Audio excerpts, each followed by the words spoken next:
God. The other side is we have to love him in return. He calls us because he loves us, but we have to respond with love. And we've got to love him no matter what he takes us through, no matter what conditions we might have to face, even when we don't understand.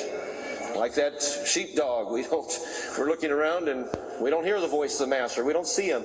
And that's in your greatest dark places is when you want to hear that voice the most. Lord, why? It's usually why is what we're asking. Why? Why is this going on? And often he doesn't respond. But we have to learn to trust in him.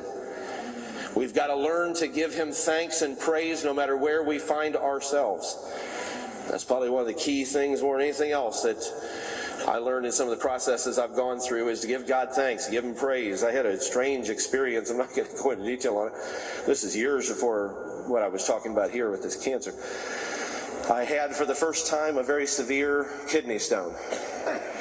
And I mean, I didn't know. Brother Moore had gone through one, and he was telling me how he was laid flat on the floor of his room, couldn't even stand up. The pain was so bad. And then I heard somebody say they're so bad it's like the level of childbirth. And I thought, my Lord, that's pretty rough for something that's a tiny little grain, you know.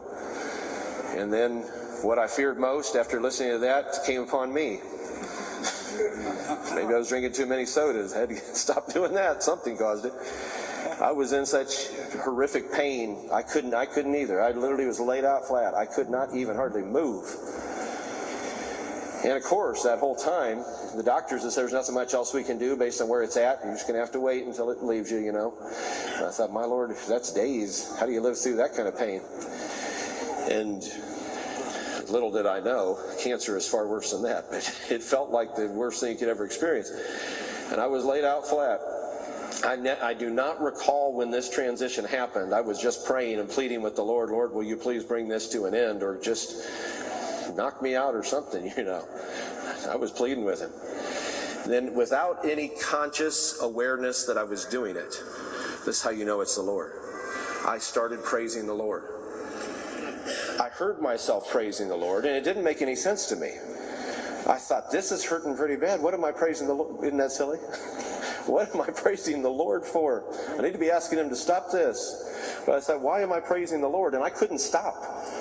It was like when the Spirit gets a hold of you and you were laid out. I could not stop praising the Lord. I wasn't thinking about it consciously. I wasn't trying to do it, but I could not stop praising the Lord. And that went on for about 30 solid minutes. I was praising the Lord until I finally stopped when I realized the pain was entirely gone. And you know that it never came back. This is going to seem a little bit facetious to word it this way, but I believe that praise